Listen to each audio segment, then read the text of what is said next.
Muy bien, pues muchísimas gracias otra vez por estar acá con nosotros en este nuevo webinar el día de hoy. Esperamos que sea de su agrado, lo preparamos con mucho cariño. Y bueno, vamos a hablar el día de hoy sobre las troponinas en urgencias. Vamos a hablar de troponinas de baja y alta sensibilidad. Mi nombre es José Miguel Rodríguez, soy el Product Manager de la División de Cuidados Críticos y Point of Care. Estoy acá encargado del área de la zona norte y occidente del país, siempre a sus órdenes.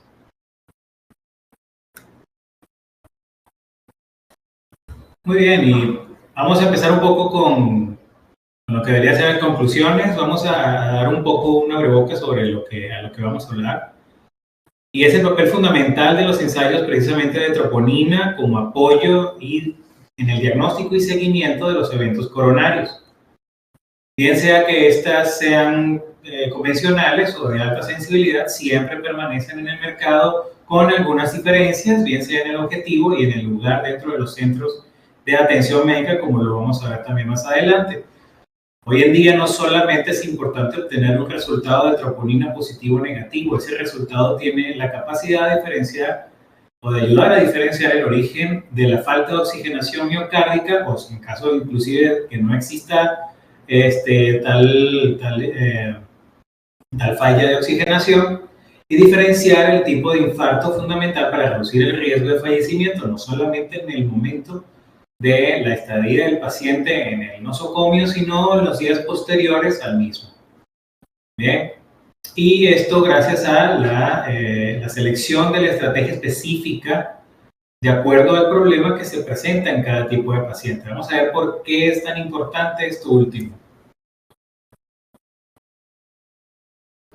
Y específicamente estamos en el área de soluciones para marcadores cardíacos. En Cabra somos una empresa que ofrece soluciones innovadoras a la medida de la ciencia de la vida para una mejor salud y seguridad. En Cabra nos enfocamos en integrar un catálogo extenso de productos de alta especialización y diferenciación con un alto énfasis en la calidad, manteniendo precios altamente competitivos, respaldados en todo momento por un servicio al cliente de excelencia. En Cabla tenemos soluciones para un diagnóstico oportuno. Estos somos algunos de nosotros, específicamente esto es solamente Cabla Monterrey, ¿bien? Tenemos una mayor cantidad de personal, ahorita vamos a ver dónde están nuestras oficinas. Nuestra misión es distribuir de manera eficiente herramientas innovadoras a profesionales de salud y la seguridad que permitan mejorar e incrementar el alcance de sus servicios al obtener una propuesta de valor atractiva en cuanto a calidad, servicio y precio. Nuestra visión es ser en México la empresa líder en aquellos productos en los que nos especializamos. Dicho sea de paso, ya somos líderes en varios de ellos, por no decir nuestra gran mayoría de productos. Nuestras oficinas están en Monterrey, donde está su servidor, Ciudad de México y Guadalajara. Bien, y así también tenemos personal en otros estados de la República, otras ciudades, no solamente de ventas, sino también de soporte como ex ingenieros. Contamos ya con 3 catálogos en donde se decantan todos nuestros más de 10,000 productos, ¿de acuerdo? Diferenciado específicamente entre el catálogo de prevención y cumplimiento, diagnóstico in vitro y life sciences. Y bueno, vamos a pasar justamente a lo que nos interesa el día de hoy, nuestro webinar, y vamos a hablar basándonos sobre todo en la guía práctica para optimizar el diagnóstico del síndrome coronario agudo. Y específicamente en la 4ª definición universal del infarto al miocardio que se estableció por la Sociedad Europea de Cardiología en el 2018. Actualmente esta guía es la que sigue en vigencia, o es la que sigue en aceptación, mejor dicho, ¿de acuerdo? Y es porque pues, está bastante bien adaptada a las necesidades actuales del laboratorio, aunque siempre hay nuevos... nuevas perspectivas que se proponen y pues obviamente críticas constructivas hacia estas guías y definiciones. Pero hasta la actualidad permanece tal cual la definición del 2018. Bien, y esta actualización del 2018 nos lleva a la siguiente pregunta. ¿Infarto de miocardio y lesión miocárdica no son lo mismo? Y vamos a ver el porqué de la actualización. Y es que precisamente la lesión miocárdica, hablamos de ella cuando hay una evidencia de valores elevados de troponina cardíaca. Vamos a ver que para prácticamente todo lo que vamos a hablar, la troponina juega un papel fundamental. Bien, este valor tiene que tener por lo menos un valor por encima del límite superior de referencia. Bien, o del valor de referencia del percentil 99. Bien, tiene que haber por lo menos un valor por encima de ese valor de referencia. Y eso sería la lesión miocárdica. En el infarto agudo al miocardio, también hay una detección de un aumento de disminución de la troponina cardíaca, específicamente, también con por lo menos un valor por encima del percentil 99. Pero, según vemos, son lo mismo, ¿verdad? Suena como si estuviésemos hablando de lo mismo. Y es que la lesión miocárdica es un prerequisito para el infarto al miocardio, pero también es una entidad en sí misma. Bien, gracias a la nueva definición, el infarto, digamos, no inicia desde allá, no inicia desde la lesión, sino que la lesión ya es una entidad y el infarto está diferenciado de ella. Y precisamente hablamos de infarto cuando ese valor de troponina se presenta en conjunto con síntomas de isquemia miocárdica, nuevos cambios en el electrocardiograma, desarrollo de nuevas ondas Q patológicas, bien, nueva pérdida de miocardio viable o una anomalía regional, ¿de acuerdo? Trombo coronario, arteriotrombosis aguda en la arteria que irriga el miocardio, desequilibrio entre el suministro y la demanda de oxígeno y muerte cardíaca. Bien, en todos estos escenarios ya tenemos un infarto, ¿de acuerdo? Entonces no solamente es la elevación de troponina, sino que también tenemos que tener alguna de estas otras características para nosotros estar catalogando un infarto agudo al miocardio. Antes de todo esto, ya la entidad es una lesión apenas. Entonces, dentro de esas consideraciones, tenemos que, uno, para establecer el diagnóstico se requieren otros criterios, además de los biomarcadores anormales. La lesión miocárdica puede surgir secundaria a muchas afecciones cardíacas, como la miocarditis, o afecciones no cardíacas, como la insuficiencia renal. Y si no hay evidencia que respalde la presencia de isquemia, tenemos que hablar entonces de lesión miocárdica. Bien, no podemos hablar de infarto si no hay un respaldo de la presencia de isquemia miocárdica. Vamos a ver además que esto tiene ciertos lugares o ocasiones en los que puede que vayan juntas. Muy bien, aquí quiero lanzarles una encuesta. ¿Okay? Vamos a ver. Y la pregunta es, ¿cuántos tipos de infarto hay? ¿Cuántos tipos conocen de infarto?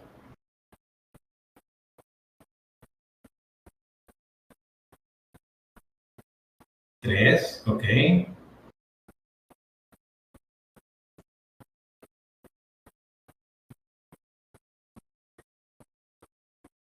4, 2, ok. El infarto agudo, ok.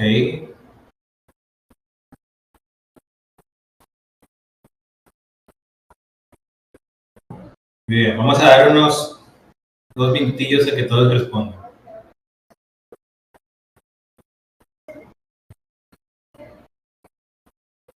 5, Samuel Bautista.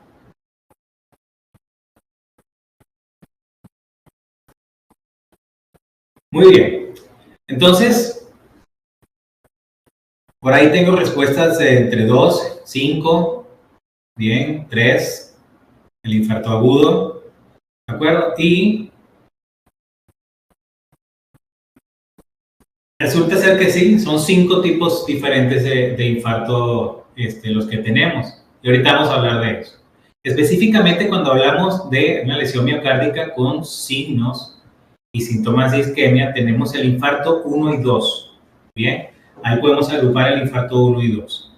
En un principio, el infarto del miocardio con obstrucción de la coronaria aguda, ahí es donde está el infarto de tipo 1, y este sí puede diferenciar, como vemos aquí en la pantalla, de entre el 1A hasta el 1D, dependiendo del tipo de daño o del tipo de obstrucción que tenga la arteria. Bien. Podemos ver una rotura o erosión de la placa con trombo. Podemos ver una disección espontánea de la arteria coronaria. Aquí no se ve muy bien, pero hay un corte más o menos a la altura de esta parte de acá. No sé si se ve mi puntero, pero hay un corte en la arteria en la íntima de la arteria. Hay una embolia coronaria, es decir, un trombo que llegó a la placa y se atrapó ahí, deteniendo completamente el flujo sanguíneo. O el vasoespasmo de disfunción microvascular, que es prácticamente un estrangulamiento. ¿Bien? Y en el infarto al miocardio tipo 2 tenemos un desajuste entre el suministro y la demanda de oxígeno sin obstrucción coronaria aguda. Bien, quiere decir que bien sea que haya un problema en el suministro o haya un incremento en la demanda sin que haya una congruencia desde el otro lado, es decir, que haya una disminución en el suministro sin que haya una disminución en la demanda y viceversa, ahí también vamos a tener problemas de oxigenación. Bien. Y aquí lo vamos a catalogar como tipo 2A y 2B. Bien, el 2A con enfermedad coronaria obstructiva fija y el 2B sin enfermedad arterial coronaria obstructiva fija. Bien, y aquí justamente es donde tenemos los 5 tipos de infarto. Bien, vemos que apenas lo que vimos, el 1 y el 2 son solo una parte de una gran variedad de definiciones que ahora esta guía nos aporta, ¿no?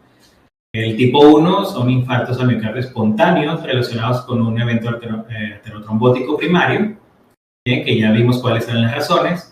El tipo 2 son secundarios a un aumento en la demanda de oxígeno o una reducción en el suministro, resultando en una isquemia, pero no por trombosis. El tipo 3 es un infarto al miocardio, incluido el paro cardíaco, y aquí hablamos de muerte cardíaca súbita. Y esto vamos a ver más adelante qué implicaciones tiene la troponina ahí, o qué podemos o qué no podemos hacer. Bien, el tipo 4, estamos hablando de un infarto asociado con cirugía cardíaca, es decir, aquí el paciente, digamos, está siendo sometido a una cirugía y ocurren ciertas situaciones que lo pueden llevar hasta allá. También se divide en A y B, bien, en donde pues vamos a ver diferencias entre cada uno. Uno basado pues, en daños directamente al suministro y lo segundo basado en una trombosis producida por un stent. Infarto asociado, el tipo 5 asociado con intervención coronaria percutánea, hablando específicamente de un bypass grafting, que es básicamente cubrir una zona de la arteria que ha sido dañada con un tejido o con un colgajo de otra parte de la misma arteria para tapar ese daño que ha ocurrido. Y ahí también en ese proceso también va a haber implicaciones. Así también vamos a tener un infarto, una lesión miocárdica aguda, en la cual sí hay una elevación de troponina, pero hay ausencia de isquemia. Y hay una lesión miocárdica crónica que también se representa con una elevación de la troponina. De nuevo, ambas, como hablamos anteriormente, con por lo menos un valor por encima del valor de referencia del percentil 99, igual en ausencia de isquemia, pero de forma crónica.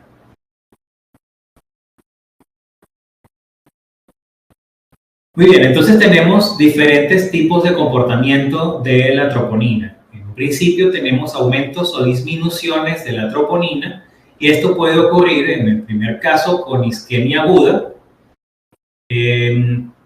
en donde hablamos de un infarto agudo del miocardio, con arteriosclerosis o trombosis, o desequilibrio entre el suministro de la demanda y el suministro, como hemos conversado.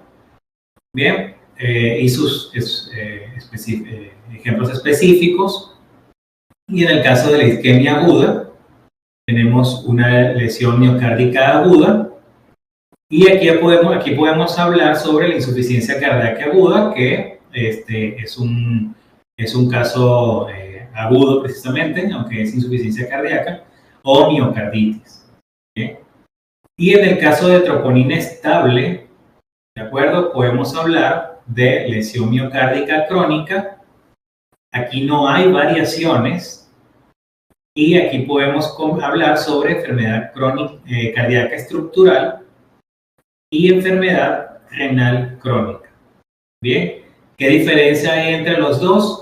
Básicamente, cuando yo estoy haciendo mediciones en el laboratorio y observo aumentos o disminuciones de troponina, o mejor dicho, tengo una primera medición y a la medición a la hora o a las 2 horas o 3 horas, dependiendo del tipo de troponina que esté utilizando, de eso vamos a hablar más adelante.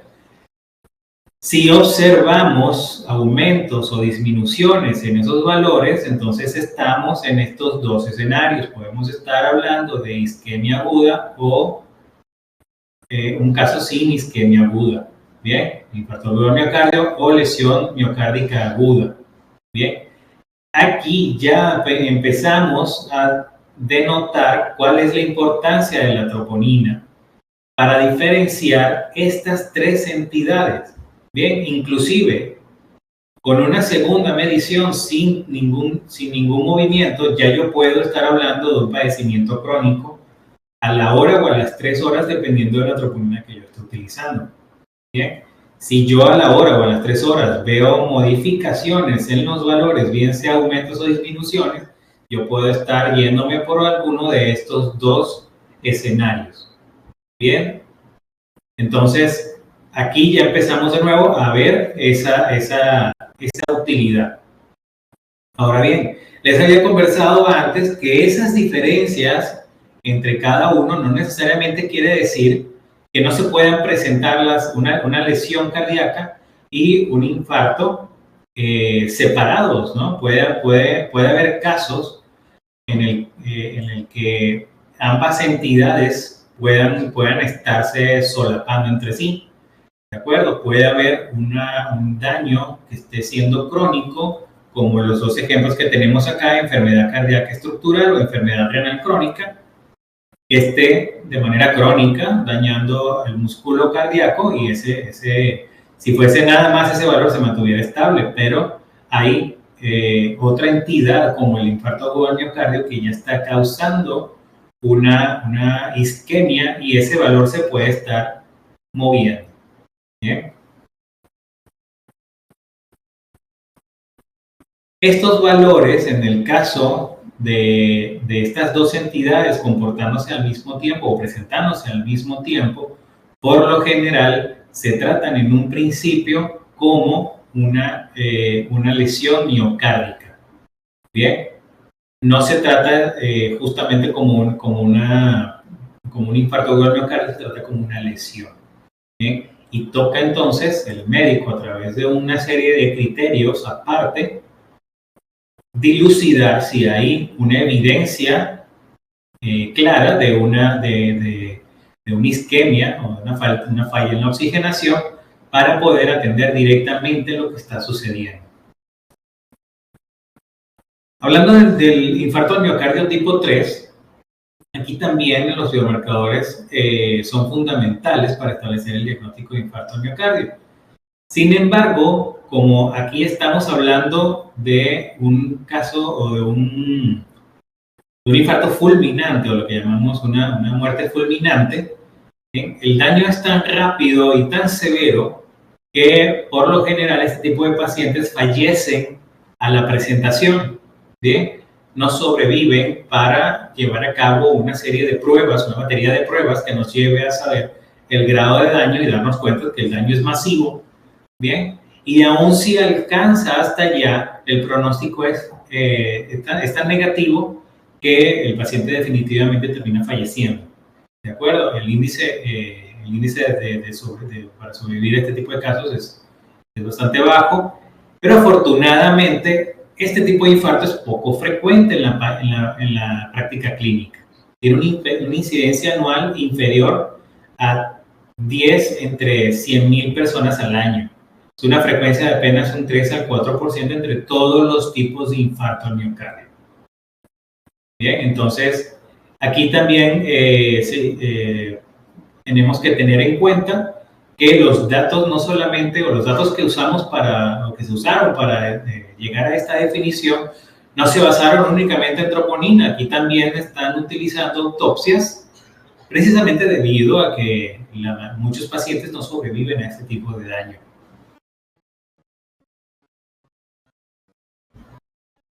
En el caso del infarto al miocardio tipo 4, esto sucede durante procedimientos cardíacos y se relacionan temporalmente con el procedimiento en sí.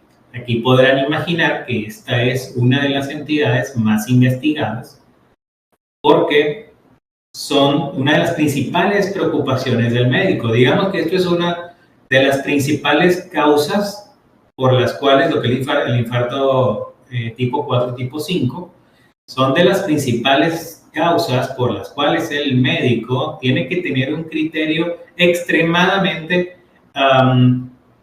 alto y bien fundamentado para colocar a un paciente sobre la mesa de operación. ¿De acuerdo? Es fundamental que el médico llegue a una conclusión con suficiente información para ir y empezar a actuar sobre el paciente con toda la seguridad y evitar la mayor cantidad de problemáticas que se pudieran presentar dentro del quirófano. Bien, dentro de lo que vamos a hablar acá, yo lo resumí lo más posible, inclusive saqué una gran cantidad de datos. Los invito a todos a revisar, sin embargo, la guía a la que estoy haciendo referencia, ¿de acuerdo? Puesto que hay una amplia cantidad de situaciones que se pueden presentar y que la troponina que nosotros llevamos a cabo dentro del laboratorio es fundamental para el médico en este caso, e inclusive para los días posteriores y todo el tiempo posterior a la operación, ¿bien? Por lo menos los 28 días posteriores, que es lo que generalmente hablan estas guías.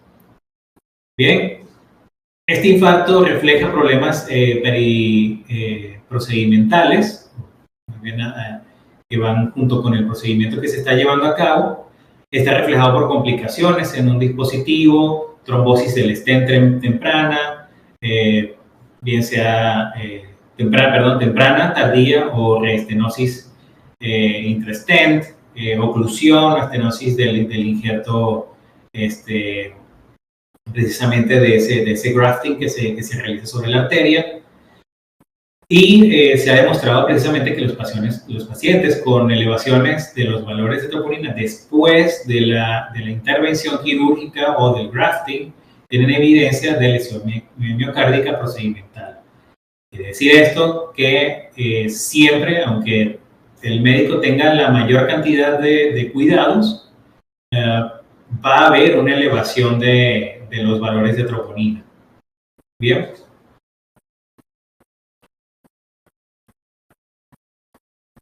Y los criterios precisamente para evaluar la lesión miocárdica por procedimientos cardíacos o el infarto tipo 4 está definido por aumentos en los valores de troponina superior al límite superior de referencia en pacientes con valores basales normales. Esto es súper importante. El paciente justo antes de entrar al quirófano tiene que habérsele realizado, por lo menos entrar al quirófano para este tipo de intervenciones, tiene que haberse llevado a cabo una prueba de troponina, digamos, en el nivel basal o en el nivel previo a la cirugía. Bien, y podemos identificar una lesión miocárdica por el procedimiento cuando el valor supera el 20% de ese valor basal, o por encima del percentil 99.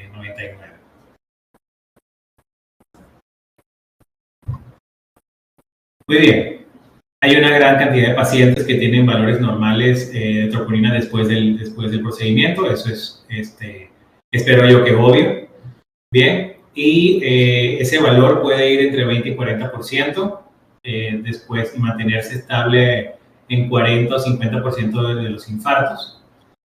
Puede detectarse mediante la medición de troponina antes del procedimiento y repetida después de 3 a 6 horas del procedimiento.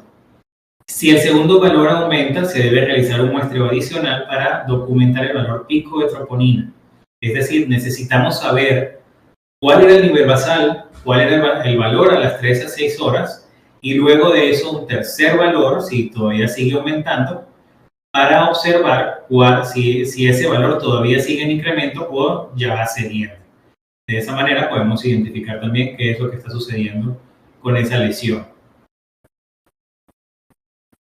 Solo podemos atribuir con certeza la lesión cardíaca por el procedimiento cuando los valores previos al procedimiento son normales o si son estables o están cayendo.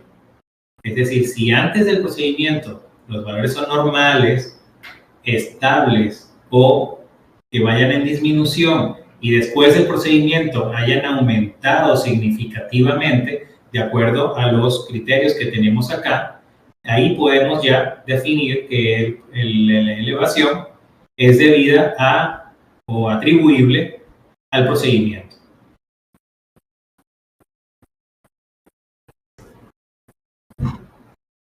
Muy bien, más criterios. Para diagnosticar una lesión miocárdica por procedimiento en el entorno clínico de un solo valor previo al procedimiento, los valores de troponina cardíaca tendrían que estar estables o estar en descenso después del procedimiento, como lo conversamos, seguido de un aumento posterior que supere el límite superior de referencia del percentil 99, es decir, de nuestros valores de referencia. Y si el valor no ha vuelto al inicial, el aumento debe ser superior al 20% con un valor absoluto mayor que el límite superior de referencia. De nuevo, ¿qué quiere decir esto?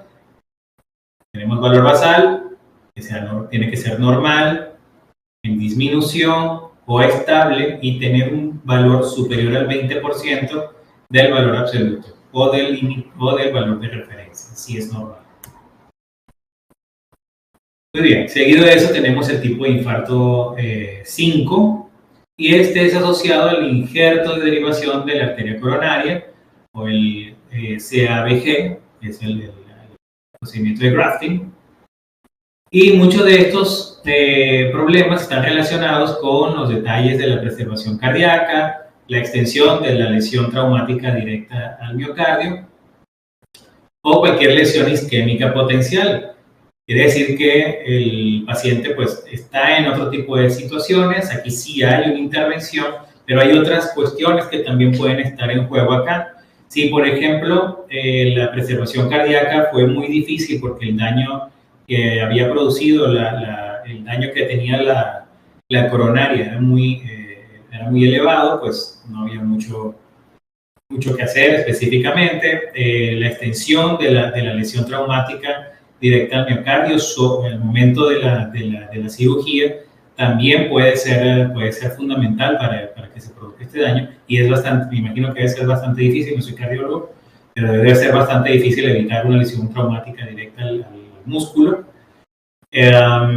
Y cualquier lesión isquémica potencial que pudiera haberse derivado del procedimiento al momento de estar llevando a cabo el grafting o inclusive que haya sido producto del daño previo. Entonces, esa lesión puede estar ya llevando a este tipo de eventos como un infarto miocardio tipo 5. Y se deben esperar aumentos en los valores de troponina cardíaca después de todos los procedimientos de grafting. ¿Bien? Tener en cuenta, al comparar la extensión de la lesión miocárdica procedimental después de la cirugía cardíaca con la asociada abordajes menos invasivos. Entonces, de nuevo, es importante que tengamos el nivel basal y niveles posteriores, pero siempre debemos esperar una elevación. Dependiendo de si se trata de una cirugía con o sin bomba, la lesión miocárdica procedimental se observa entre el 32 y 44% de los pacientes con grafting cuando se cuantifica mediante elementos. Bien. Sí, es un dato perturbador. ¿Qué significa eso? Básicamente, significa que en cualquiera de los pacientes que ingrese al quirófano para un grafting, el 32 a 44% va a tener una lesión miocárdica procedimental. Bien, eso es muy cercano al 50%. Es casi la mitad de los pacientes que entran a cirugía para un grafting va a terminar teniendo una lesión miocárdica procedimental. Entonces, de nuevo, es algo que tenemos que esperar, es algo que, digamos, es inherente al procedimiento, infortunadamente, y las troponinas cardíacas van a ser fundamentales, no solamente para darnos cuenta que efectivamente hay una lesión miocárdica procedimental, sino que también tenemos que observar cuál es el outcome, cuál es el producto a futuro de esa lesión miocárdica que se produjo durante el procedimiento. ¿Cuál es la sobrevida? ¿Cuál va a ser la situación del paciente en los 28 días posteriores y más allá?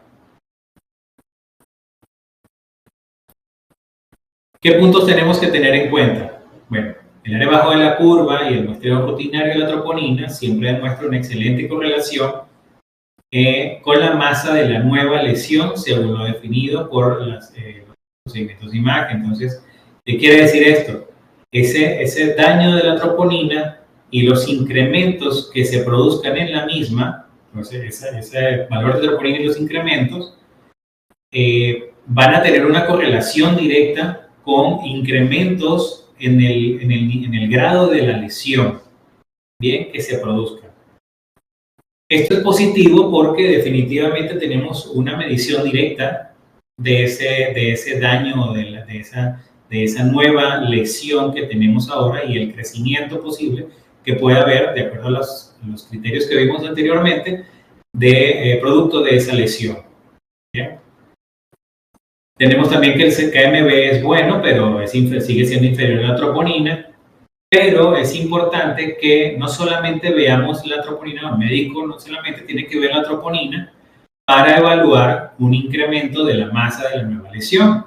Tiene que también saber la naturaleza del procedimiento, saber cuál es el procedimiento que se llevó a cabo, la naturaleza de la cardioplegía que presenta el paciente y el ensayo específico utilizado para medir la troponina. Más adelante vamos a hablar de ese punto específico. Y los valores muy altos de troponina se asocian con una mayor frecuencia de eventos relacionados con la arteria coronaria. Quiere decir que saliendo de ese evento, un valor muy alto de troponina ya le está indicando al médico que su vigilancia sobre este paciente va a tener que ser bastante estricta y continua. Obviamente, aunque los biomarcadores, en especial la troponina, son bastante robustos ya para evaluar las lesiones durante el procedimiento y en presencia de isquemia miocárdica de nueva aparición, siempre es difícil definir un valor de corte específico. Bien, esto todavía no se ha logrado y esto es algo que enfatiza mucho esta guía nueva y es la dificultad para establecer el valor tope de la troponina para la evaluación de cada una, de hecho no solamente para el tipo 5, sino para cada una de las entidades que estamos conversando. ¿Bien? Sabemos que para la troponina de alta sensibilidad, por ejemplo, fue un reto al inicio y sigue siéndolo hoy en día establecer un punto de corte, pero aquí no solamente hablamos del punto de corte, aquí también hablamos del valor superior del índice de referencia o del percentil 99. ¿Cuál es realmente para cada una de las patologías el valor de referencia o el límite superior de referencia en cada uno de los casos? Bien, es algo que todavía no ha llegado a consenso. Muy bien. Infarto agudo del miocardio relacionado con, otra vez el grafting, pero antes de las 48 horas después del procedimiento. Y se define como una elevación en los valores de troponina 10 veces por encima del límite superior de referencia del percentil 99 o del percentil de referencia en sí, en pacientes con valores basales normales. Bien, esto se define por un incremento del 20% después del grafting, y el valor debe seguir siendo por lo menos 10 veces el valor del percentil 99. Bien, el valor absoluto. Tiene que ir de la mano con aparición, de nuevo, con aparición de ondas Q patológicas nuevas después del evento, oclusión del injerto o de la arteria coronaria nativa, evidencia en imagen de pérdida reciente del miocardio viable. Bien, de nuevo, un incremento de la masa con daño, y el desarrollo aislado de nuevas ondas Q patológicas dentro del electrocardiograma del paciente.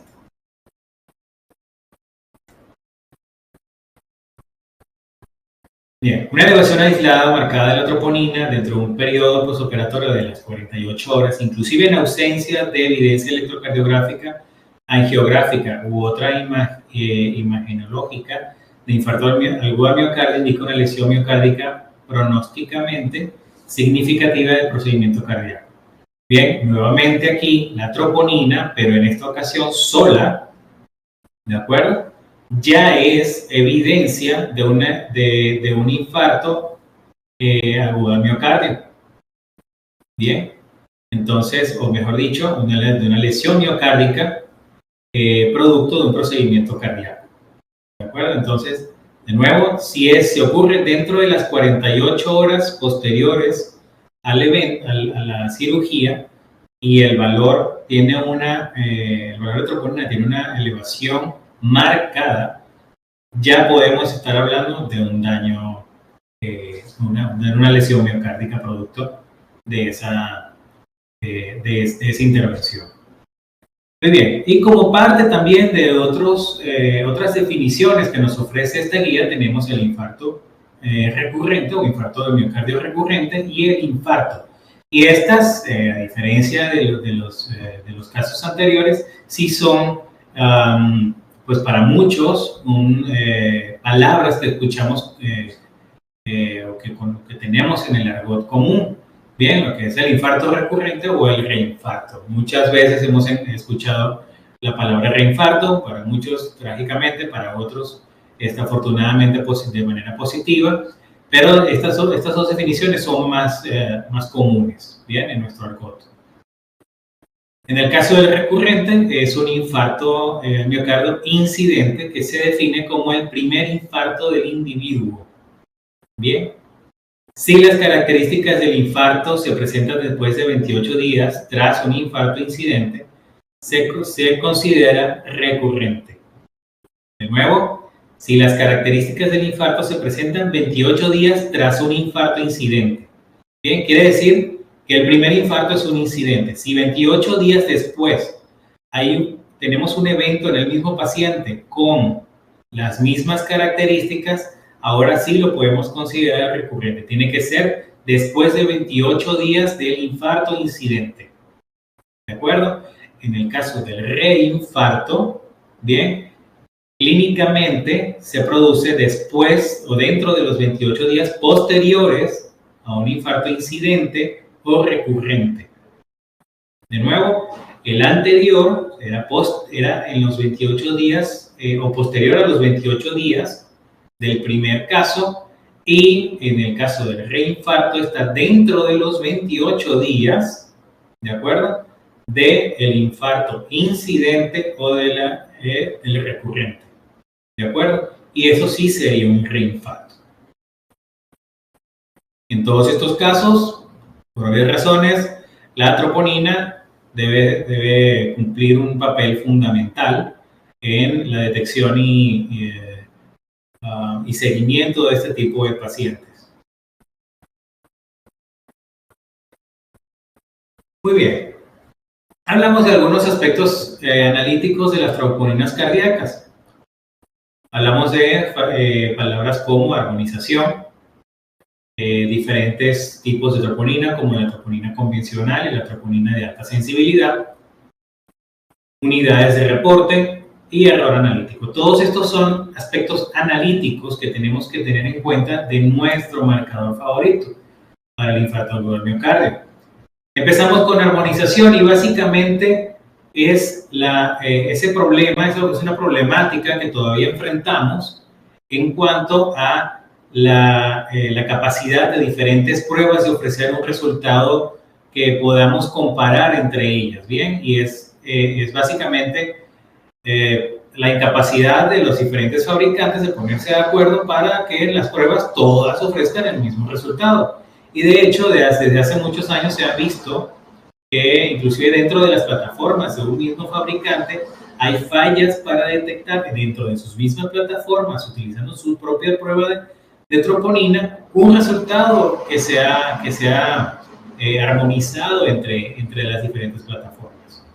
Bien, y se aconseja a los médicos que estén bien informados sobre el ensayo que se hace en su hospital o en su entidad clínica y buscar información fiable, por ejemplo, disponible en el sitio web de la Federación Internacional de Química Clínica y Medicina del Laboratorio.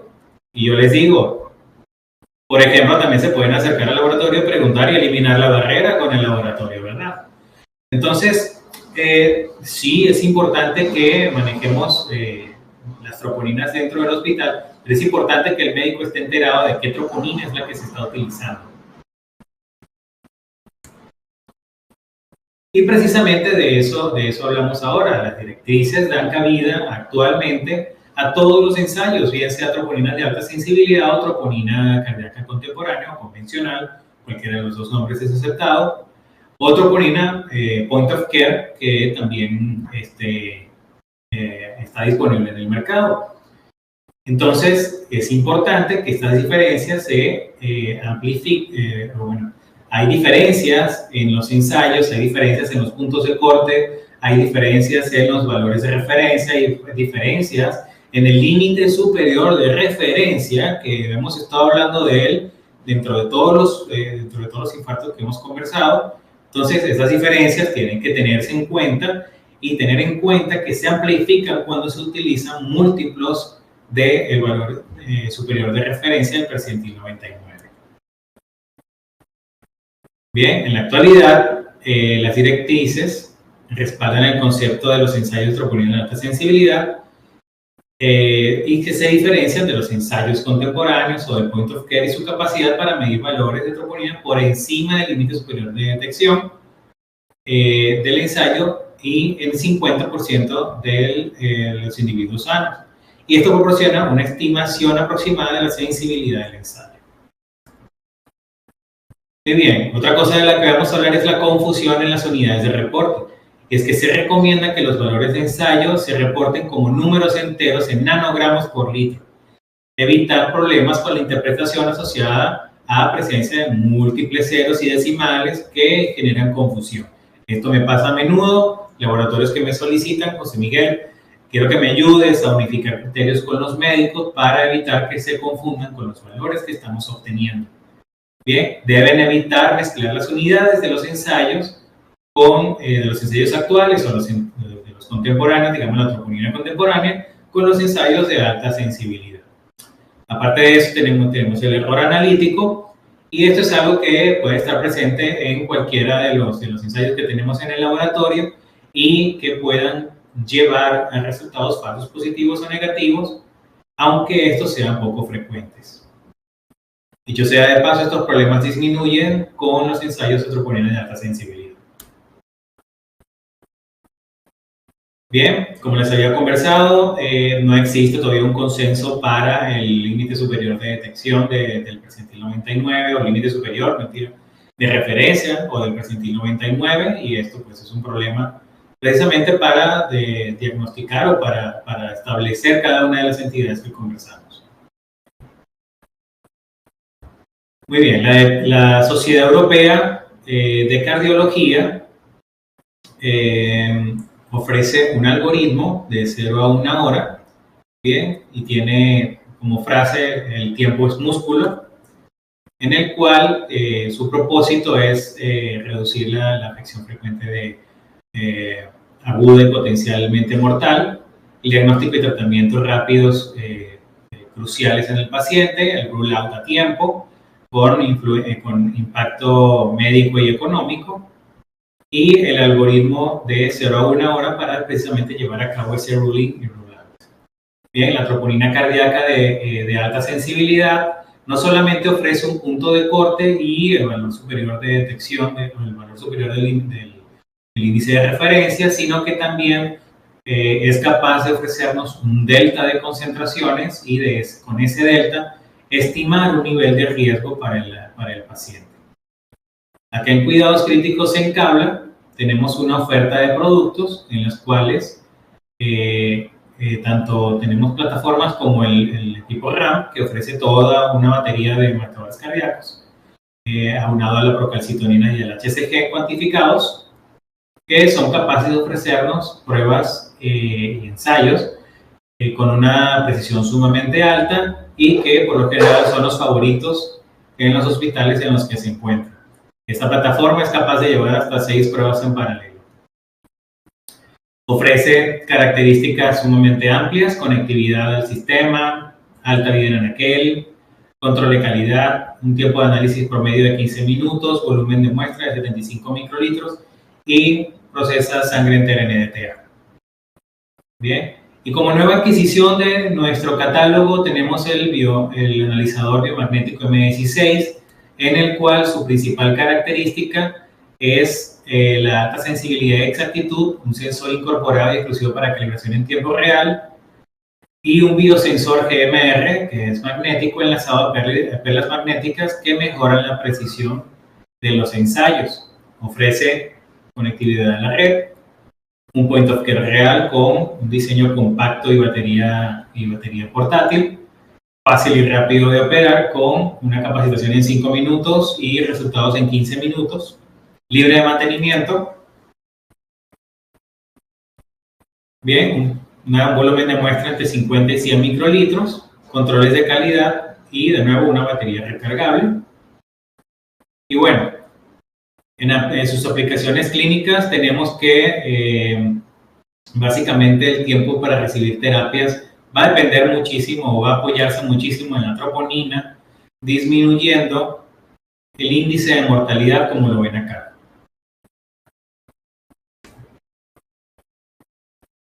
Bien. Además de este webinar, que espero que haya sido de su agrado, les hago la invitación a los próximos eventos que vamos a tener ahora en junio. Mi compañero Alan Villegas nos va a estar hablando del uroanálisis el día 12. El día 19 vamos a tener nuevas tecnologías en hematología. Y así el día 26 también vamos a tener otro webinar, Expo Seguridad, del 24 al 26. Si nos quieren acompañar, ahí vamos a estar. Y pues bueno, les invitamos a realizar sus pedidos a través del portal Cabla. Es una plataforma sumamente útil y cómoda para nuestros usuarios. Una gran parte de nuestros clientes agradecen enormemente nuestro portal Cabla por la facilidad que ofrece para poder hacer los pedidos y dar seguimiento al estado de su cuenta. Muy bien, aquí nuestros datos de contacto y horarios de atención. Les agradezco mucho y pasamos rápidamente a la sección de preguntas y respuestas. Tenemos unos 5 minutos para la sección de preguntas y respuestas. Mientras eso ocurre, le agradezco a todos el haber asistido al webinar y de nuevo les hago la invitación cordial a entrar a nuestros siguientes webinars que con mucho cariño mis compañeros han preparado para ustedes. Y en los meses siguientes también estamos preparando una serie de webinars muy interesantes. Muy probablemente también vamos a tener workshops en sus diferentes ciudades. Les invitamos a acompañarnos ahí.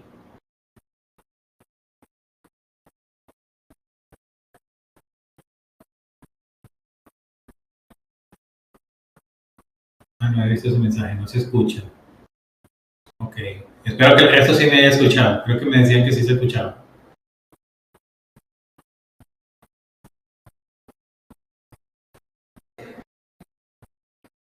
Muy bien, no vemos preguntas. Creo que tengo una por acá. Muchas gracias, Tiago.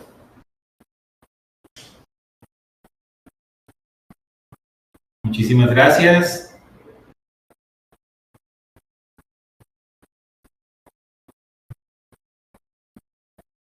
Pues de nuevo les agradezco mucho el haber asistido a nuestro webinar